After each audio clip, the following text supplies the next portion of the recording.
Hello everyone, welcome back to our channel. నేను మీ కల్పన. ఈరోజు మన స్పెషల్ రెసిపీ వచ్చేసి మటన్ దమ్ బిర్యానీ. మటన్ దమ్ బిర్యానీని వంట రాని వాళ్ళు సైతం ఈ టిప్స్తో కనుక రెడీ చేశారంటే చాలా టేస్టీగా వస్తుంది. ఈ మటన్ బిర్యానీ రెస్టారెంట్లో దొరికే మటన్ బిర్యానీ కంటేనూ చాలా టేస్టీగా ఉంటుంది. ఒక్కసారి నన్ను నమ్మి రెడీ చేసి ఇంట్లో వాళ్ళకి పెట్టి చూడండి. వాళ్ళు ఇంకెప్పుడు బయట దొరికే మటన్ దమ్ బిర్యానీ జోలికి అస్సలు వెళ్ళరు. అంత టేస్టీగా ఉంటుంది. ఈ మటన్ దమ్ బిర్యానీని రెడీ చేసుకోవడం చాలా ఈజీ. సింపుల్ అండ్ ఈజీ మెథడ్లో మటన్ దమ్ బిర్యానీ వంట రాని వాళ్ళు సైతం ఎంత ఈజీగా రెడీ చేసుకోవచ్చో చేసి చూపించబోతున్నాను. ఇక లేట్ చేయకుండా ఈ మటన్ దమ్ బిర్యానీని ఎలా రెడీ చేసుకోవాలో చూసేద్దాం. మనం 1 అవర్ బిఫోర్గానే మటన్ని మ్యారినేట్ చేసి పెట్టుకోవాలి. దీనికోసం ఒక మిక్సింగ్ బౌల్లోకి ఒక హాఫ్ కప్ వరకు చిక్కటి పెరుగుని యాడ్ చేసుకోండి. ఇప్పుడు ఇందులోకి 2 స్పూన్ల వరకు అల్లం వెల్లుల్లి పేస్ట్, 1 స్పూన్ వరకు బిర్యానీ మసాలా, 1 స్పూన్ వరకు గరం మసాలా, 1 స్పూన్ వరకు ధనియాల పొడి, ఒక 2 స్పూన్ల వరకు కారం, అలాగే హోల్ గరం మసాలాను కానీ యాడ్ చేసుకోండి. ఇక్కడ వచ్చేసి దాల్చిన చెక్క, లవంగాలు, మిరియాలు, స్టార్ ఫ్లవరు, అలాగే బిర్యానీ ఆకుని తీసుకుంటున్నాను. ఇప్పుడు ఇందులోకి రుచికి సరిపడా సాల్ట్, ఒక హాఫ్ స్పూన్ వరకు పసుపు, ఒక హాఫ్ నిమ్మ చెక్కని రసాన్ని పిండుకొని తీసుకోండి. ఇప్పుడు ఇందులోకి ఒక 4 నుంచి 5 స్పూన్ల వరకు ఆయిల్ని కానీ యాడ్ చేసుకుందాం. ఇప్పుడు ఈ మసాలాస్ అన్నీ బాగా మిక్స్ అయ్యేలాగా చేత్తో బాగా మిక్స్ చేసుకోండి. ఆయిల్ని కానీ ఇప్పుడే యాడ్ చేయడం వల్ల ఈ ఆయిల్ అలాగే మసాలాస్ అన్నీ కానీ ఈ మటన్కి చాలా చక్కగా పట్టేస్తాయి. ఈ విధంగా బాగా మిక్స్ చేసేసుకున్న తర్వాత ఇప్పుడు ఇందులోకి ఆల్రెడీ నేను వాష్ చేసేసి పెట్టుకున్నాను మటన్ని కాస్త చిన్న ముక్కల కిందనే కట్ చేసి పెట్టుకున్నాను. ఎందుకంటే మటన్ ఉడకడానికి చాలా టైం పడుతుంది కాబట్టి ఎప్పుడైనా సరే మటన్తో ఏ రెసిపీ చేసినా సరే ముక్కలు అనేవి కాస్త చిన్నగా ఉండేలాగా చూసుకోండి. అప్పుడే అవి త్వరగా కుక్ అవుతాయి. ఈ మసాలాస్ అన్నీ కానీ ఈ మటన్కి బాగా పట్టే విధంగా ఈ విధంగా ఒక 5 నుంచి 10 నిమిషాల పాటు బాగా మసాజ్ చేసేసి తీసుకోండి. ఈ విధంగా మ్యారినేట్ చేసి పెట్టుకున్న దీన్ని 1 అవర్ పాటు ఫ్రిడ్జ్లో పెట్టుకొని రెస్ట్ ఇవ్వండి. అప్పుడు ఈ మసాలాస్ అన్నీ కానీ మటన్కి చాలా చక్కగా పట్టేస్తాయి. మీరు ఒకవేళ నెక్స్ట్ డే మార్నింగ్ అలా చేసుకోవాలంటే ఓవర్ నైట్ పాటు అయినా మ్యారినేట్ చేసి పెట్టుకున్న మటన్ని ఫ్రిడ్జ్లో పెట్టుకున్నారంటే అది ఇంకా టెండర్గా వస్తుంది. ఈ లోపల మనము బియ్యాన్ని కానీ నానబెట్టి పెట్టేసుకుందాం. నేను 1/2 kg మటన్ని తీసుకున్నాను కాబట్టి దానికి సరిపడా 1/2 kg బాస్మతి రైస్ని తీసుకుంటున్నాను. ఇంకొక తక్కువగా అయినా యాడ్ చేసుకోండి కానీ ఎక్కువ మాత్రం యాడ్ చేయొద్దు. ఇప్పుడు ఇందులోకి సరిపడా వాటర్ని యాడ్ చేసుకొని ఒక 2 సార్లు వాష్ చేసేసుకోండి. ఇప్పుడు ఇందులోకి సరిపడా వాటర్ని యాడ్ చేసుకొని ఒక అరగంట పాటు నాననివ్వండి. ఫ్రైడ్ ఆనియన్స్ని రెడీ చేసుకోవడానికి స్టవ్ పైన ఇట్లాంటి బిర్యానీ పాట్ని పెట్టుకొని దీంట్లోకి ఒక 3 స్పూన్ల వరకు ఆయిల్ని వేసుకోండి. ఇప్పుడు ఇందులోకి 1 కప్పు వరకు ఉల్లిపాయ ముక్కల్ని యాడ్ చేసుకొని మిక్స్ చేసుకుంటూ ఫ్రై చేసుకోండి. బ్రౌన్ ఆనియన్స్ కోసం ఉల్లిపాయ ముక్కల్ని పొడవుగానే కట్ చేసుకోవాలి. ఇప్పుడు ఇందులోకి రుచికి సరిపడా సాల్ట్ని కానీ యాడ్ చేసుకున్నారంటే ఆనియన్స్ అనేవి చాలా త్వరగా ఫ్రై అవుతాయి.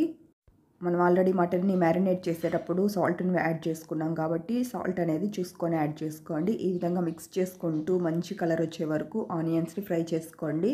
ఈ విధంగా గోల్డెన్ బ్రౌన్ కలర్లోకి వచ్చేసిన తర్వాత ఆనియన్స్ని ఒక హాఫ్ వరకు పక్కన తీసి పెట్టుకోండి. అలాగే మిగిలిన హాఫ్ దాంట్లో ఆల్రెడీ మ్యారినేట్ చేసి పెట్టుకున్న మటన్ ఉంది కదా, దాన్ని వేసుకొని కుక్ చేసుకుందాం. ఇప్పుడు ఇందులోకి 1 అవర్ పాటు మ్యారినేట్ చేసి పెట్టుకున్న మటన్ని యాడ్ చేసుకోండి. ఇప్పుడు దీన్ని ఒకసారి బాగా మిక్స్ చేసుకొని లిడ్ని క్లోజ్ చేసుకొని మీడియం ఫ్లేమ్లోనే కుక్ చేసుకోండి.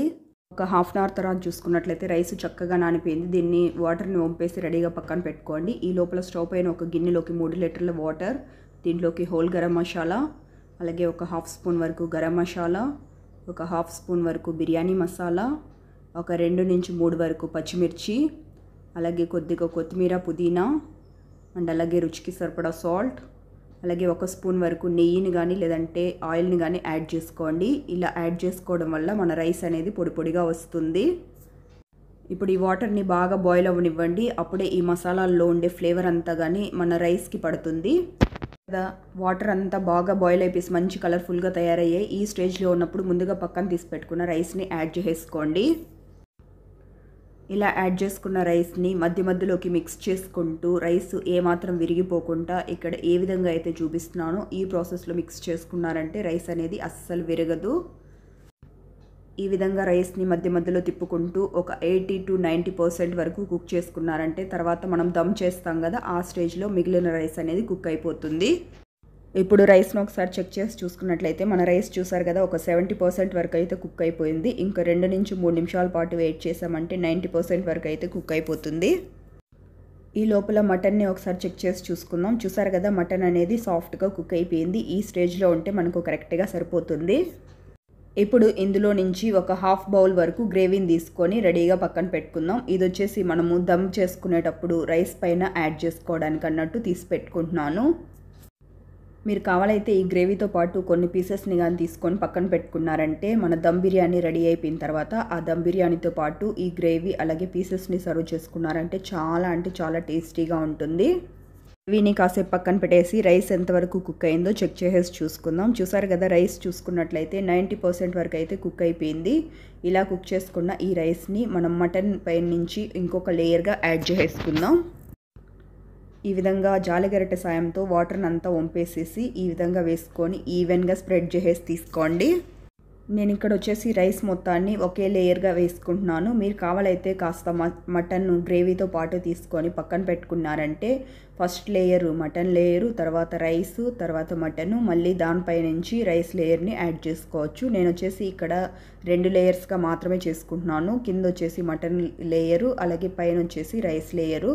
ఇప్పుడు దీనిపైన ముందుగా పక్కన తీసి పెట్టుకున్నాం కదా మటన్ గ్రేవీ, అది యాడ్ చేసుకున్నాను. అలాగే దీనిపై నుంచి పాలల్లో నానబెట్టుకున్న కుంకుమ పువ్వు, మీ దగ్గర ఒకవేళ కుంకుమ పువ్వు కనుక అవైలబుల్లో లేనట్లయితే ఎల్లో ఫుడ్ కలర్ని కానీ యాడ్ చేసుకోవచ్చు. ఇప్పుడు దీనిపై నుంచి కొద్దిగా కొత్తిమీర పుదీనాని ఈ విధంగా వేసేసుకోండి. ఇప్పుడు దీనిపై నుంచి ముందుగా పక్కన తీసి పెట్టుకున్న ఫ్రైడ్ ఆనియన్స్ ఉన్నాయి కదా, దాన్ని ఇక్కడ వీడియోలో చూపిస్తున్న విధంగా యాడ్ చేసేసుకోండి. ఇప్పుడు దీనిపై నుంచి కొద్దిగా నేను వచ్చేసి బిర్యానీ మసాలాని యాడ్ చేసుకుంటున్నాను. ఇది వచ్చేసి కంప్లీట్లీ ఆప్షనల్, మీకు ఇష్టమైతే యాడ్ చేసుకోవచ్చు లేదంటే స్కిప్ చేయొచ్చు. దీనిపై నుంచి ఒక 2 స్పూన్ల వరకు నెయ్యిని కానీ అక్కడక్కడ వేసేసుకోండి. దీనివల్ల బిర్యానీ టేస్ట్ అనేది ఎన్హాన్స్ అవుతుంది. ఈ విధంగా అన్నీ యాడ్ చేసుకున్న తర్వాత దీనిపైన టైట్గా ఉండే లిడ్ని క్లోజ్ చేసేసుకొని ఒక 10 నిమిషాల పాటు నార్మల్గా మీడియం ఫ్లేమ్లో దమ్ చేసేసి తీసుకోండి. 10 నిమిషాలు అయిపోయాక బిర్యానీ పాట్ని పక్కకు పెట్టుకొని దీనిపైన ఏదైనా మందంగా ఉండే ఇలాంటి తవా ఒకటి పెట్టేసుకొని దీనిపైన బిర్యానీని పాట్ని పెట్టుకొని ఇంకొక 10 నిమిషాలు కనుక దమ్ చేసుకున్నామంటే మన బిర్యానీ రెడీ అయిపోతుంది. ఈ విధంగా తవా పైన పెట్టి బిర్యానీని దమ్ చేసుకోవడం వల్ల మన బిర్యానీ గిన్నె అడుగు అనేది మాడదు. 10 నిమిషాలు అయిపోయిన తర్వాత స్టవ్ ఆఫ్ చేసుకొని ఒక అరగంట పాటు వదిలేసేయండి. ఇంకొక అరగంట తర్వాత చూసుకున్నట్లయితే చూసారు కదా మన బిర్యానీ ఎంత పర్ఫెక్ట్గా రెడీ అయిపోయిందో. మనలో చాలామంది చేసే మిస్టేక్ ఏంటంటే దమ్ చేసేసిన వెంటనే లిడ్ను ఓపెన్ చేసుకొని చూస్తూ ఉంటారు. అలా చేయడం వల్ల మన బిర్యానీ అనేది కాస్త బంకగానే ఉంటుంది. అదే మీరు ఒక అరగంట ఆగి చూసారనుకో దాంట్లో ఏమైనా వేడి ఉంటుంది కదా వాటరు, అదంతా ఈ వేడి అనేది అబ్జర్వ్ చేసుకుంటుంది. ఇలా రెడీ చేసుకున్న ఈ బిర్యానీని సర్వింగ్ ప్లేట్లోకి తీసేసుకోండి. చూసారా కదా మనం కుక్ చేసుకున్న ఈ దమ్ బిర్యానీ రైస్ అయినా సరే అలాగే మటన్ అయినా సరే ఎంత పర్ఫెక్ట్గా కుక్ అయిందో. మీరు ఇంట్లో కనుక ఈ విధంగా రెడీ చేసి పెట్టారంటే ఇంట్లో వాళ్ళు ఇంకెప్పుడు బయట దొరికే బిర్యానీ జోలికి అస్సలు వెళ్ళరు. అలాగే ఇది వచ్చేసి టేస్ట్లో అయినా స్ట్రక్చర్లో అయినా రెస్టారెంట్ని తలదన్నే విధంగా ఉంటుంది. అంత పర్ఫెక్ట్ టేస్ట్తో అద్దిరిపోయిందనే చెప్పాలి. మా ఇంట్లో అయితే అందరికీ చాలా అంటే చాలా నచ్చేసింది. ఇంకెందుకు ఫ్రెండ్స్ ఆలస్యం, మీరు బజార్కి వెళ్ళి మటన్ తెచ్చేసి ఈరోజే ట్రై చేసేసి మీ అమూల్యమైన కమెంట్ని నాకు కామెంట్ బాక్స్లో తెలియజేయండి. ఫ్రెండ్స్ మనం టుడే చెప్పుకున్న ఈ మటన్ దమ్ బిర్యానీ రెసిపీ అయితే మీకు నచ్చిందనే అనుకుంటున్నాను. మీకు కనుక నచ్చినట్లయితే ఒక లైక్ చేసి మీ ఫ్రెండ్స్కి రిలేటివ్స్కి షేర్ చేయండి. అలాగే ఇలాంటి మరెన్నో క్విక్ అండ్ ఈజీ రెసిపీస్ కోసం వెంటనే మన ఛానల్ని సబ్స్క్రైబ్ చేసుకొని పక్కనే ఉన్న బెల్ బటన్ని ప్రెస్ చేసి ఆల్ అనే ఆప్షన్ని సెలెక్ట్ చేసుకోండి. ఇలా చేయడం వల్ల ఇకపై నేను పెట్టే వీడియో నోటిఫికేషన్స్ అన్నీ మీ హోమ్ పేజ్లోకి వస్తాయి. Thank you for watching friends. Okay bye.